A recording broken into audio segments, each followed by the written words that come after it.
Takita takadimi.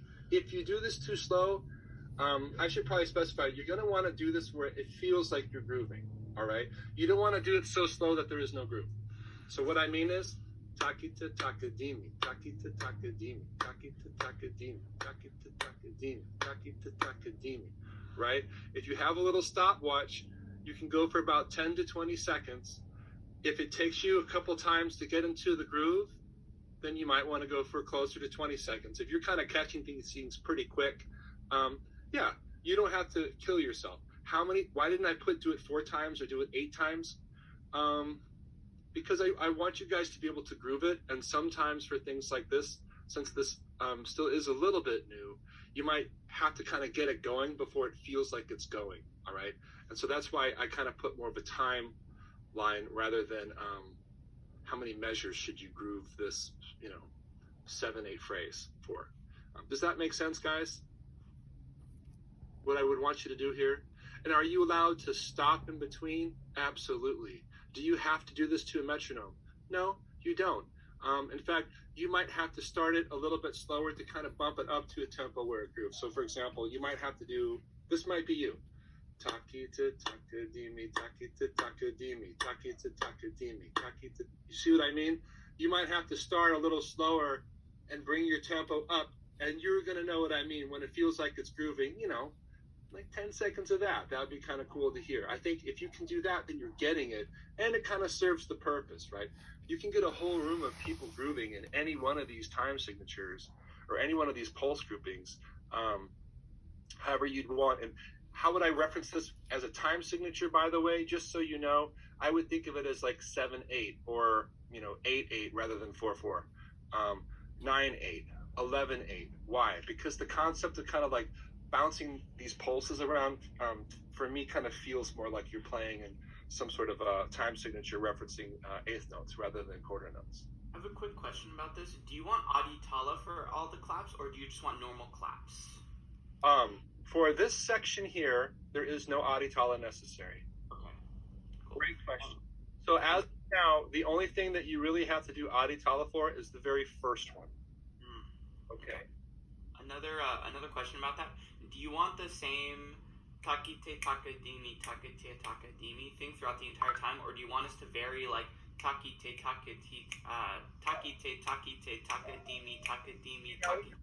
If you're starting to feel a little groovy like that, and you want to, let's say, do hypothetically, you do the takite takadimi 3 times, and then on the 4th time through, instead of saying takadimi, maybe you replace that phrase with 2 tadis, right? So let me demonstrate that.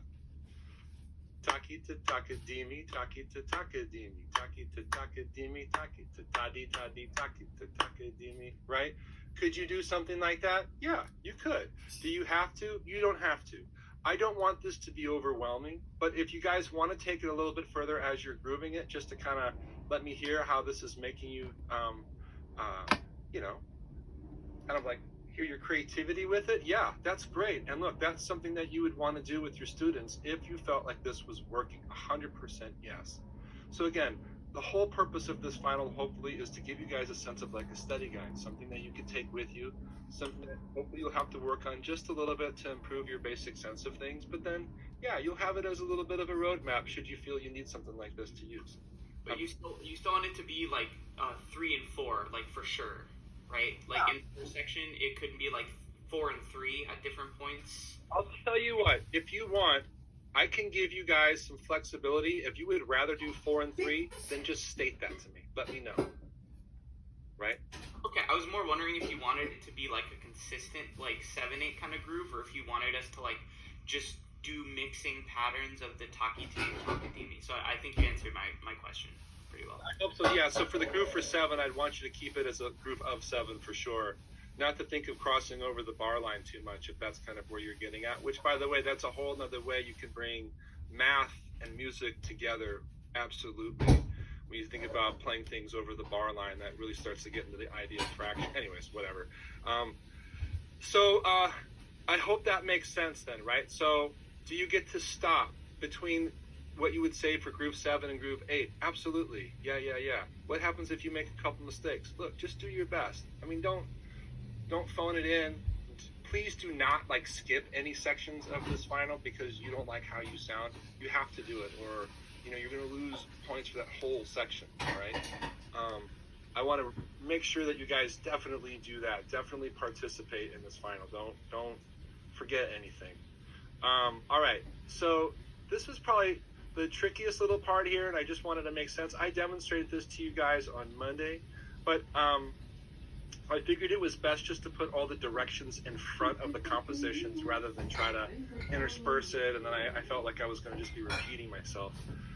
So I hope that this kind of like streamlines it. The idea is that you have these two compositions and they're separate from one another. They don't have to go into one another, all right?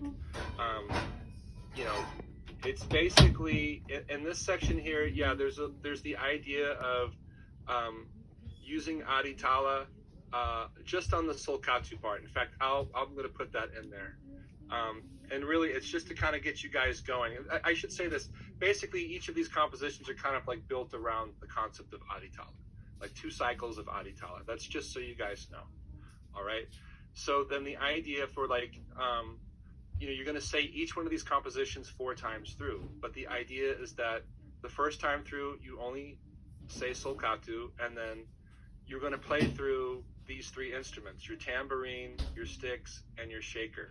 You can choose the order of which those are going to go in. Okay. Does that make sense?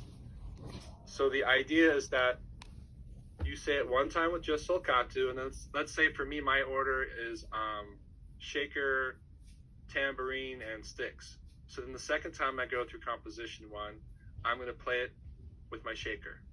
The third time I go through it, I'm going to play it with my tambourine. The fourth time I would go through it, I would play with my sticks. Now look, what I'm looking for is that you understand how to play your shaker, how to play your tambourine with proper technique. And we'll go over that just as a reminder today, so that doesn't have to be such a guessing thing if that's where you find yourself today.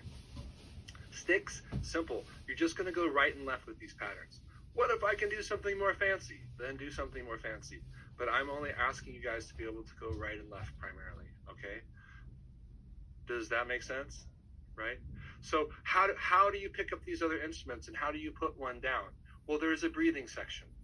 That's the whole idea behind that breathing section. So for 4 beats, for the back half of your second cycle of aditala, essentially, right, you are going to switch instruments and catch your breath and then go on to repeating the composition, right? Does that make sense? And what's the purpose for this? Again, percussionists, percussion sections. I'm sure all of you, if any of you have ever played with a percussion section, or whatever your primary instrument is, and there is a percussion section there to accompany, right? Those guys have to be ready to switch instruments all the time. That's part of the gig of being a percussionist in any kind of orchestra. You have to be ready to play more than one thing. You absolutely do. It's not like you're playing just one instrument the whole time. Probably not. So it's good. It's good to have a sense of it, and it's good to have like a little kind of like, real simple composition to kind of help your students be able to get used to that, So are there any questions? Could we maybe try, this one is a little more complicated. Could we maybe try doing this one? Yeah.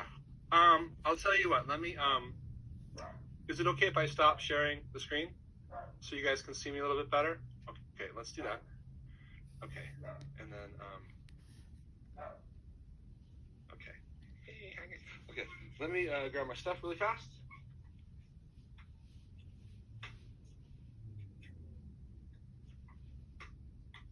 So again, this might be something you consider. Well, if I have to switch, where should I put my instruments that I'm not playing, right? You guys are smart. Obviously, you don't put them like halfway across the room and then, oh man, now you got to do your video again or whatever it is. So you just want to kind of be smart with it. Where are you putting things? How easy are you making it for yourself to grab? The reality is that if you're right-handed, right, you're going to want to pick up whatever it is with your right hand. But the thing is that if I'm playing shaker with one hand and I got to grab the tambourine with that same hand, you might actually be better off putting the tambourine on the left side So when you're through playing your shaker, as you go to put this one down, your left hand picks this up and feeds it directly into your right hand. So it looks nice and smooth.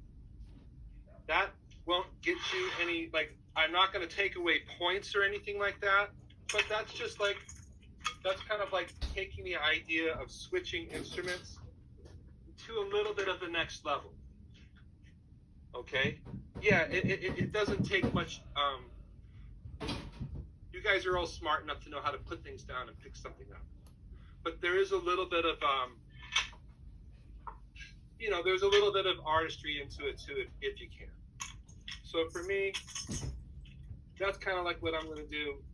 I know that I'm going to want to play, like I said, I'm going to go shaker, tambourine, and then I'll do my sticks, okay?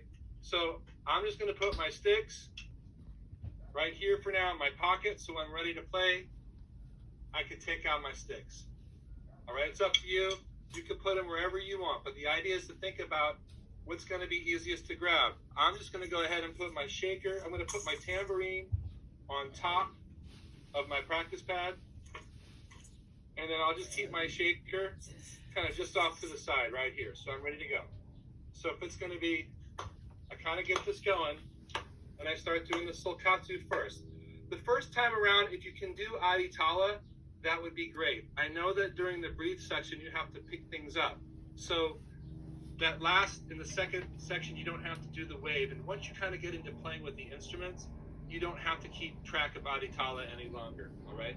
It's just to kind of set it up. So if I'm going to go, here's my tempo. If I'm going to think of taka dimi diku taka, you always want to think of the fastest speed and how easy you want that to be.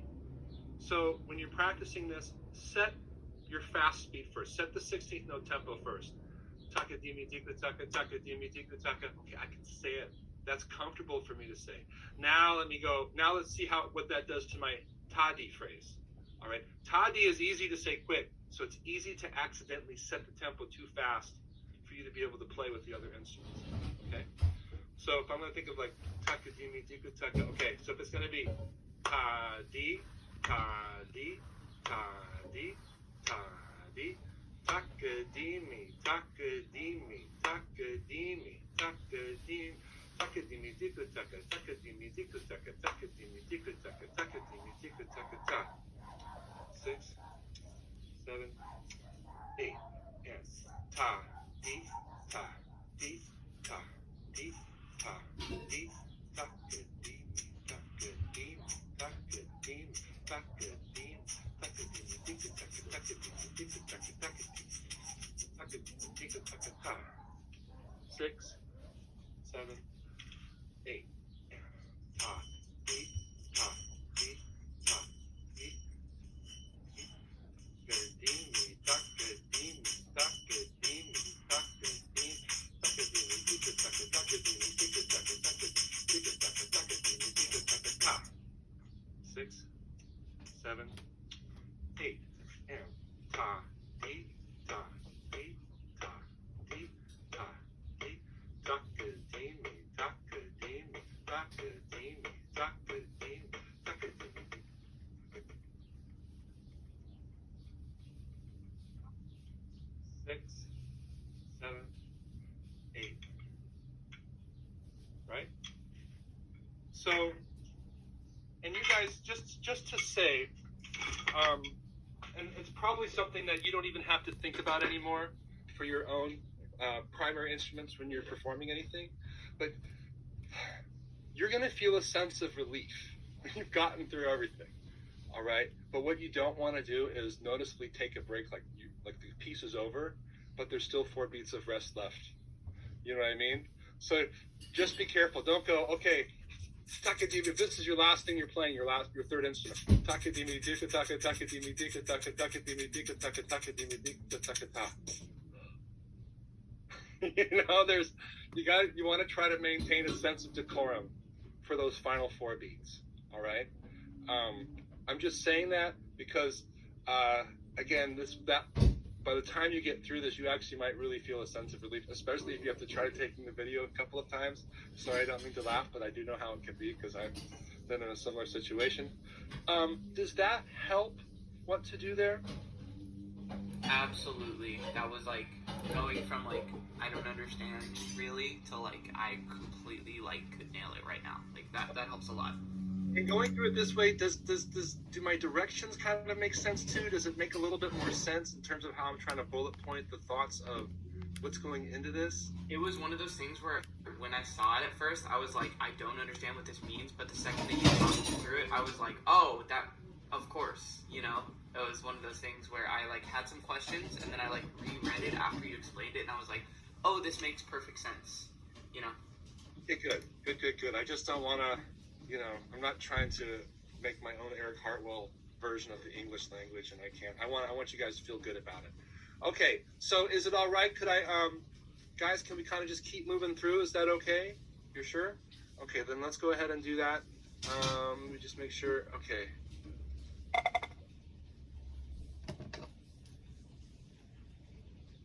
Okay. Here we go. All right. So composition 2 is basically the exact same thing. Only, just real quick, I'll just speak through the composition so you can kind of get a vibe for it. Again, you want to think of how fast you can do the takite negene part, and that's what it comes down to. Takite negene, takite. If you can say that, and you like that as your tempo, okay, then you've got your ta-di, ta-di, ta-di, ta-di, takite, takite, takite, takite, takite negene, takite negene, takite negene, takite negene, and then you breathe, right? And then again, you go through all your instruments. Okay, now look, this is a good one. It's not that this is so hard, but man, sometimes it's tricky to go from the straight eighth notes into the triplet eighth notes and try to maintain a sense of time without rushing or dragging. And don't beat yourself up if the first takite is a little awkward getting into. All right? I don't want you guys to feel like you have to keep starting and stopping if you make a simple error, that I'm quite aware that you understand what to do. All right. Sometimes Lokatu can trip you up because it's you know, it's unique. It's a little bit. It's still a little new, so to say. I mean, we've only been doing it for really a couple of months. It's not that long in the grand scheme of things. Anyway, so I hope that's good for the composition too. The 16th note displacement. You guys know this one already, yeah? Remember how that one goes, right? Ta, ka, di, mi, ta, ka, di, mi, ta, ka, di, mi, ta, ka, di, mi, ta, ka, di, mi, ta, ka, di, mi, ta, ka, di, mi, ta, ta, ka, di, mi, excuse me, ta, ka, di, mi, ta, ka, di, mi, ta, ka, di, mi, ta, ka, di, mi, ta, ka, di, mi, ta, ka, di, mi, ta, ta, ka, di, mi, ta, ka, di, mi, ta, ka, di, mi, ta, ka, di, mi, ta, ka, di, mi, ta, ka, di, mi, ta, ka, di, mi, ta, ta, ka, di, mi, ta, ka, di, mi, ta, ka, di, mi, ta, ka, di, mi, ta, ka, di, mi, ta, ka, di, mi, ta, ka, di, mi, ta, ta. Yeah?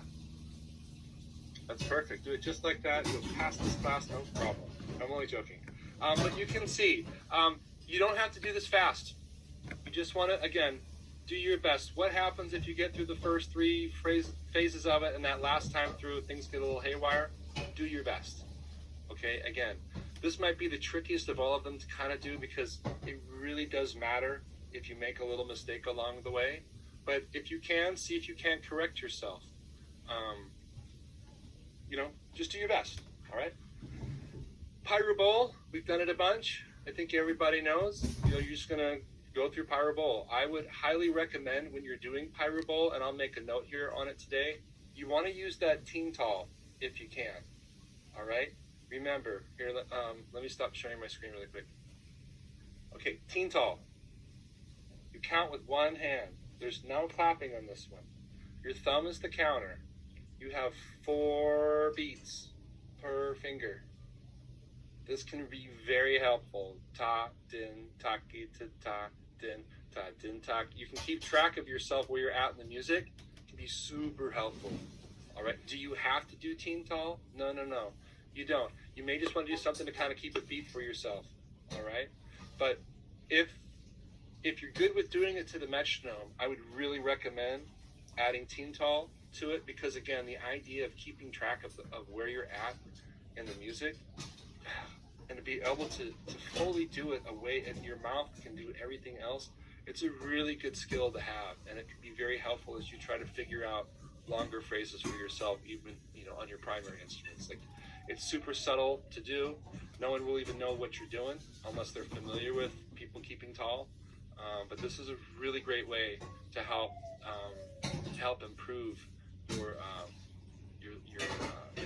help improve how you're going to perform, and just your comfortability with Pirate Wolf. There we go. Like this. All right, so let me again here. Okay. Okay, so then body percussion. That's the last part. Again, it's really easy. I just want to make sure that you guys, would know that this is important, to be able to have some kind of body percussion for future students. Look, if you're only working with high school students and college students, okay, you're not really going to have to worry about this in the sense of making it fun and stuff like that. You can actually be a lot more intentional with it. There's all kinds of things you can do with stuff like this. But if you're doing it, let's say certainly like middle school, let's say, pre-K through middle school, stuff like this is really great. It's a lot of, the kids get to use their bodies, all kinesthetic stuff. It takes away, if you don't play it just right, you're horrible, you just feel ashamed. It takes away any sort of negative feelings that one can have about themselves, because it's like resetting the playlist. Like, you can really make this fun. But I also want to be clear that there's a whole style of body percussion called ham bone. That we may joke in saying the word, but ham bone is Appalachian music. This is a legitimate form of music, using the body to be percussive and with intention. It's kind of like, you don't really know how skillful someone can be with spoons if you've never heard anybody play with spoons before. I don't know if you guys have ever seen someone perform on spoons, but it's rather impressive. Anyways, so I just want to make sure that you guys remember the down would be your right hand. Remember, when you're going to go down, you want to use the back of your hand, okay, almost like the wave if we were doing Aditala. And when you come up, that's when you use the inside of your hand. It just has to do with how it's going to hit across your thigh, okay? So if there's any questions about that, I can do a little bit of a demonstration. But I think I've got it all here, and we've done it before. I'm going to stop sharing my screen. Okay, is that any questions on the body percussion at all? Cool. And then two, is anybody freaking out? You guys all right? This shouldn't be too crazy. I hope it's not too crazy. And then next week, I'll do the African and the clave stuff. So I try to save that stuff to give you a little bit more time. If this stuff is really easy for you to do and you're getting it great, just know that, again, all you have to do is kind of reference week 14. I'll put up the, if you want, I'll put it up on Saturday for you guys to see for the following weekend, or for the following week. Part 2 will be due on Friday of next week on the 14th, all right? So I can make that available to you guys now, but I thought it might be better to wait at least a few days to kind of give you a chance just to do one thing and then not to be confused. So how would you like for me to do that? Would you guys like for me to make that available this weekend for you guys, so you can, if you're ready to do the second section, you can? Or is it better if I wait to put it up until Monday? Just to alleviate any kind of confusion and to alleviate any kind of angst. What is it going to be exactly? Again, pretty much everything that was on week 14 that didn't go onto this first part of the final is what's going to go in the second part.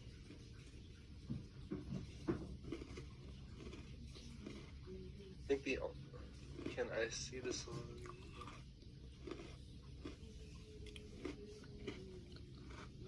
So I'm sorry, do you want me to make that available now, or? There's one thing I have to put up there, and okay, I can do that. I just have to put up, this is almost all of it, I just have to put up the polyrhythm stuff. But everything else is there. And again, this is all stuff that we've done before. Nothing is a curveball, I hope. If it's something that you just haven't worked on, if it's been a minute since you've worked on it, expect that you're going to have to put a little effort into it, maybe to get it up to snuff. But yeah, I made it available. I just have to put up the polyrhythm aspect of it, and really that just has to know, again, it's how to look at that A, B, C. In fact, that's what I wanted to do here.